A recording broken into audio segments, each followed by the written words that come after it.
البدع والأهواء، أهل البدع العقائدية وأهل البدع السياسية. نقول بيننا وبينكم السلف، بيننا وبينكم الكتب، كان فيقول البدع بيننا وبينكم. Bismillahirrahmanirrahim. Alhamdulillah wassalatu wassalamu ala Rasulillah wa ala alihi wa sahbihi wa ba'd. Kita meneruskan bacaan kitab Bulughul Maram yang ditulis oleh Al-Hafidz Ibnu Hajar Al-Asqalani rahimahullah taala. Kita sudah masuk di bab yang baru di kitab shalah ini, yaitu bab yang ke-6, babul masajid. Setelah sebelumnya disebutkan tentang anjuran untuk khusyuk. Kita sudah masuk di babul masajid, bab masjid-masjid. Yang disebutkan untuk dibuat masjid-masjid di rumah-rumah. Ada dua makna dulu di sini. Rumah-rumah ini suatu kampung, hendaknya harus ada masjid. Atau maknanya rumah itu sendiri. Ini ada ruangan khusus untuk sholat sunnah. Ya, demikian disebutkan. Walaupun di sini dibicarakan, tapi maknanya sudah menyebutkan adalah benar. Untuk dibersihkan, demikian juga diberikan wangi-wangian, ya demikian. Kemudian juga disebutkan dulu masjid di zaman Nabi SAW, demikian juga salafus saleh digunakan di situ untuk syiar-syiar di antara ibadah yang terpenting. Kemudian juga untuk tempat belajar, demikian juga untuk mempersiapkan jihad. Ya, demikian juga kehidupan kaum muslimin di dalam masjid tersebut. Ya, demikian. Kemudian juga apa yang tidak sempurna kecuali dengan hal tersebut, ya ini tidak bisa melakukan sholat Jumat kecuali dengan hal tersebut, ya untuk didirikan masjid. Ya, untuk didirikan masjid penting. Tidak ada yang kita ketahui, tidak ada syarat di situ berapa kilo atau tidak didengar adzan. Sebagian mengatakan demikian. Tidak ada dalil. Disyaratkan tidak boleh ada masjid, tidak boleh dibangun masjid lagi.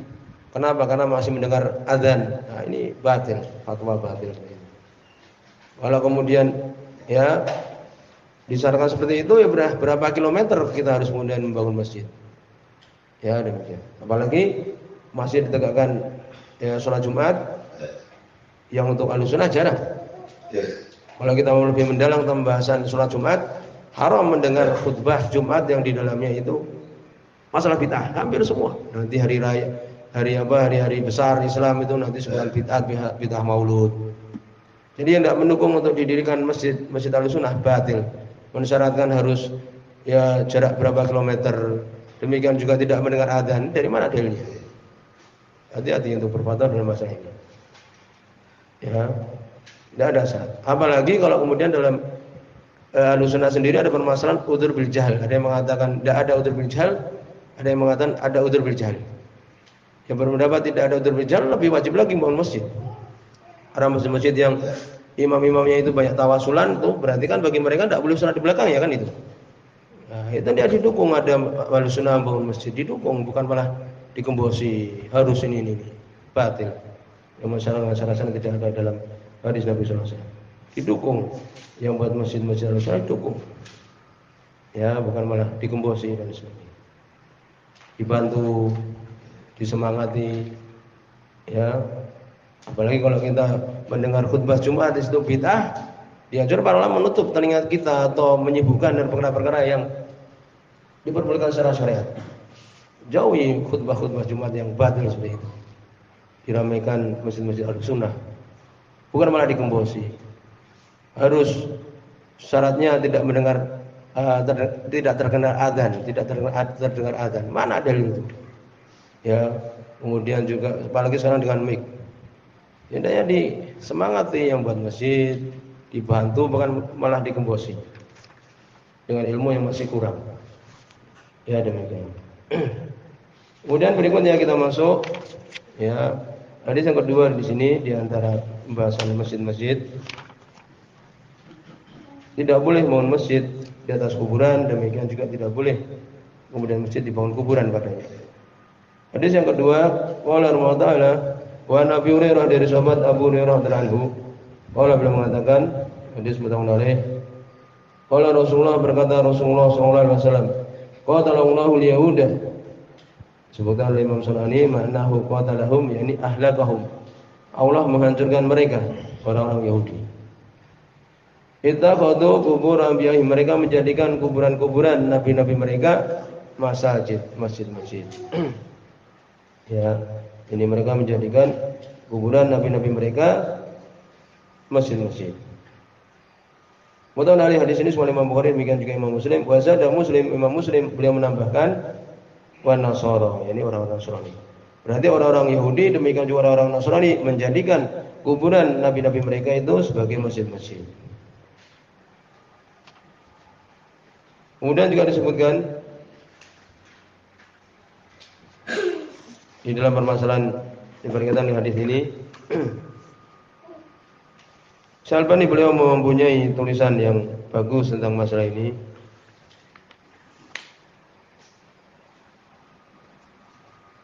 Yang diberi judul Tahdhirul Sajid Man ittakhadha al-qubur masajid. Ya, peringatan untuk orang-orang yang sujud dari menjadikan kuburan-kuburan sebagai masjid-masjid. Nah, di sini belum bahas dengan bahasan yang bagus. Kemudian juga dari hadis ini pun diambil pelajaran apakah larangan Nabi ini menunjukkan bahwa sholat itu batal, ya, yang menjadikan kuburan para nabi itu sebagai masjid atau kuburan orang soleh sebagai masjid, apakah sholat itu batal? Maka disebutkan terjadi perselisihan para ulama. Imam Ahmad berpendapat bahwa tahrim ini, ya, larangan Nabi ini berarti menunjukkan haram, itu menunjukkan apa? Batal sholat itu, dan itu lebih tepat. Jadi yang sholat, ya, di kuburan maka sholatnya tidak sah. Ya, di masjid di situ ada kuburannya, dalam masjid itu ada kuburannya, kuburan wali dan sebagainya, maka sholat tidak sah. Walaupun sebagian berpendapat bahwa itu adalah apa? Tidak sampai batal. Ya, bahkan mengatakan itu tidak sampai batal. Yang benar, Allah itu adalah batal. Dan semua mazhab yang 4, Imam Malik, demikian juga Imam Syafi'i, Imam Ahmad, demikian juga Abu Hanifah berpendapat bahwa itu adalah haram. Ya, demikian.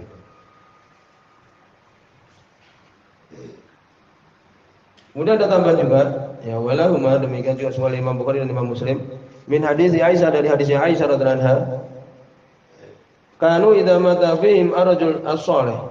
Ini ar-rajul salih fa'ilnya. Dulu mereka apabila ada laki-laki yang soleh fihim di kalangan mereka mata meninggal. Jadi kalau ada orang soleh di kalangan mereka itu meninggal, bukan hanya sekedar nabi tapi bahkan orang soleh, banau mereka membangun ala qabrihi, di atas kuburannya masjid dan masjid. Ya, ini termasuk sesuatu yang dilarang oleh Nabi sallallahu alaihi wasallam. Ya, kadang-kadang itu menziarahi orang-orang yang dianggap ya wali bagi mereka, kemudian kurang mantap lagi dibangun di samping itu masjid. Ya, maka seperti ini adalah perbuatan yang diharamkan oleh Allah Subhanahu wa taala. Wa fi di dalamnya ulaika syirarul khalq, mereka itu adalah paling jeleknya makhluk yang menjadikan kuburan para nabi sebagai masjid. Ya, demikian. Untuk kita berhati-hati. Dan itu dibahas bagaimana kalau kemudian ya sudah ada masjid kemudian dibangun di situ kuburan. Tapi kemudian apa? Di situ ada pembatas tembok. Tembok pagar. Mereka malah mengatakan kalau sudah memang ada benar-benar tembok pagar masjid, kemudian ada pelataran dan tembok, maka boleh sholat di masjid tersebut. Tapi kalau kemudian kuburan di dalam masjid, sholat tidak sah. Ya, demikian. Demikian juga kemudian ada jalan, kemudian baru kemudian makam, maka ini sah juga. Jadi bagaimana kalau cuma dibatasi oleh tembok masjid, kemudian sampingnya ada kuburan, kemudian setelah itu ada tembok pagar masjid itu lebih bagus tinggalkan. Ya, sholat di masjid yang lepas dari masalah khilaf ini. Tapi kalau di dalam masjid maka jangan, sholatnya tidak sah. Tapi kalau kemudian dibatasi oleh pagar atau dibatasi oleh jalan, ya jalan raya atau jalan orang lewat, maka sah. Tapi kalau kemudian tembok masjid kemudian sampingnya, lebih bagus tinggalkan. Ya, ini kuburan di dalam pagar dari masjid tersebut, wilayah masjid tersebut ditinggalkan. Ya, demikian. Ini tentang masalah menjadikan masjid di atas kuburan-kuburan. Ya demikian. Sudah ada ucapan Imam Syaikhul Ibnu Taimiyah, ya, kita pokok a'immah annahu la yubna masjid ala qabr. Sepakat para ulama, imam-imam bahwa tidak boleh dibangun masjid di atas kuburan. Ada kuburan di masjid itu tidak ada. Sebagian berpendapat mujawarah sholihin, yakni berteman dengan orang soleh. Ini sudah meninggal. Kalau masih hidup berteman dengan orang soleh bagus, tapi kalau sudah meninggal ya tidak ada manfaatnya. Ya, dia sudah meninggal. Sebagian berpendapat demikian. Ya, tidak boleh hal seperti ini adalah dilarang oleh Allah Subhanahu wa taala. Berikutnya hadis nomor 245, ya. Ya, hadis nomor 237. Tentang permasalahan boleh tidak orang kafir atau musyrik masuk dalam masjid. Wa Nabi Hurairah, ini hadis yang keempat di bab ini. Nomor 237. Wa Nabi Hurairah, dari sahabat Abu Hurairah radhiyallahu anhu. Qala, beliau mengatakan, hadis muttafaqun alaih. Bahasa Nabi SAW, beliau mengutus khailan. Khail ini kuda-kuda. Ya, untuk apa? Menyerang suatu kampung tentang orang kafir. Diutus oleh Nabi SAW beberapa pasukan berkuda. Faja'at birajul, maka pasukan kecil ini, pasukan berkuda ini datang dengan membawa seorang laki-laki, tawanan. Sesungguhnya Imam Sunani, ar-rajul huwa, laki-laki ini adalah Sumamah bin Athal.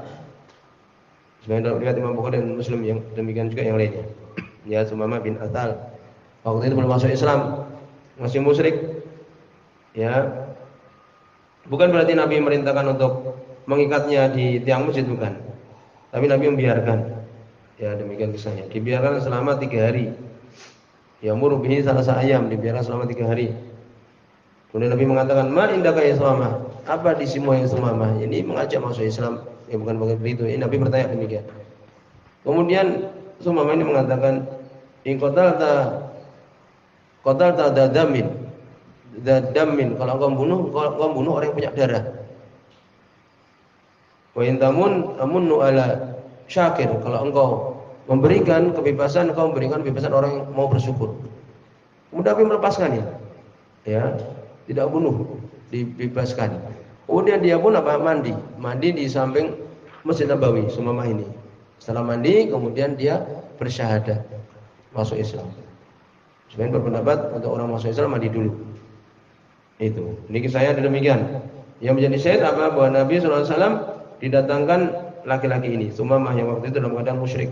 Para batu, maka mereka pun mengikat Sumamah ini bisa riyatin di tiang min sawaril masjid, dari tiang-tiang masjid. Al-hadis, mudah-mudahan hadis riwayat Muslim. Maka dari sini pun dibahas oleh para ulama tentang masalah ini. Apakah boleh kemudian orang musyrik masuk masjid? Kan gitu. Dibahas tentang masalah ini. Kesimpulannya untuk Masjidil Haram, ya bisa ditulis untuk Masjidil Haram tidak boleh. Karena di situ ada ayat, ya. Fala yaqrabul Masjidil Haram ba'da amim hadza, surat Taubah. Itu ayat ke-28. Maka jangan mereka orang-orang musyrik masuk Masjidil Haram, ya ada di Mekah itu, yang ada Ka'bah itu, ba'da amim hadza, setelah tahun mereka ini. Ya, ini menunjukkan apa? Tidak boleh. Jelas. Lalu sebagian mengatakan boleh, tapi yang benar tidak boleh. Adapun masjid yang lain jelas, ini Masjid Nabawi, Nabi membiarkan Sumamah masih musyrik masuk di Masjid Nabawi. Juga Nabi mengatakan waktu itu, ya beliau berhasil menangkap jin ifrit kan itu. Kemudian beliau ingin untuk mengikat di tiang Masjid Nabawi supaya anak-anak kecil bisa melihatnya dan sebagainya. Ini menunjukkan apa? Tapi Nabi tidak jadi, karena beliau ingat Nabi Sulaiman. Ini berarti menunjukkan boleh. Bahkan jin musyrik diikat di Masjid Nabawi. Yang sebenarnya demikian. Jadi selain Masjid Nabawi, selain Masjidil Haram, boleh orang musyrik masuk di situ, apalagi dia ingin mengetahui Islam dan sebagainya. Dengan syarat tidak menampakkan syiar-syiar mereka, demikian juga tidak merendahkan agama Islam. Ya, demikian. Kemudian berikutnya hadis nomor berikutnya ada tentang masyarakat syair di dalam masjid. Hadis nomor 5. Itu hadis yang ke-238 di buku ini. Wa anhu, ini masih dari Abu Hurairah radhiyallahu anhu. Disebut tahun alih juga. Anna Umar suya Umar bin Khattab radhiyallahu anhu marra bi Hasan, beliau melewati Hasan bin Sabit. Sebagaimana Imam Sunani dia meninggal sampai umurnya 120 tahun. Ya. Yani Umar melewati Hasan bin Sabit, yani seorang sahabat pandai bersyair. Ya. Yunshidu bil masjid, mengucapkan nasyid, yang mengucapkan syair di dalam Masjid Nabawi. Falahadha ilaih, lahadha disebutkan yaitu nadhara. Disebut Imam Sunani nadhara ilaih. Umar melihat dia. Wa kana Hasan faima minhu nadhar ingkar, misalkan Umar mengingkarinya. Ya. Faqala, maka berkata Hasan bin Sabit radhiyallahu anhu, "Qad kuntu unshidu fihi," sungguh aku dulu pernah menyebutkan nasyid, membawakan syair fihi di dalam Masjid Nabawi ini. Wa fihi, dan di dalamnya man huwa, orang yang dia itu khairun minka, lebih bagus dari engkau, yaitu siapa? Nabi sallallahu alaihi wasallam. Dulu aku pernah bersyair di masjid ini, Nabi membiarkan, lebih bagus dari engkau. Muttafaqun alaih, hadis riwayat Muslim. Pada sini bahasa para ulama bahwa menyampaikan syair, ya, yang itu syair untuk Islam, kaum muslimin adalah boleh. Ya, demikian. Berarti bagaimana di situ ada beberapa hadis yang menyebutkan, ya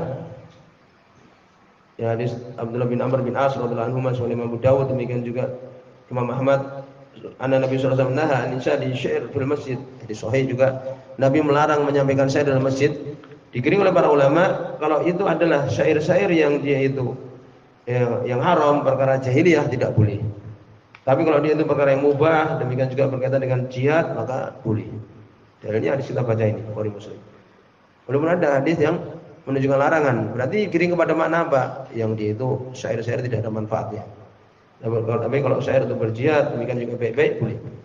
Demikian juga syair banyak dalam masjid itu duluan menyampaikan pelajaran di situ. Kadang menyampaikan manzumah baiquniyah dalam masalah mustalah hadis kan. Syair itu berupa syair. Abda'u bil hamdi musallian ala Muhammadin wa nabi usila qasamul hadisi wa di min qasamul hadis idda wa quluhu adda wa hadda, disebutkan awal sahih wa matasal ila akhirih, berupa syair. Ya, sampai di sini. Subhanallah, la ilaha illa anta,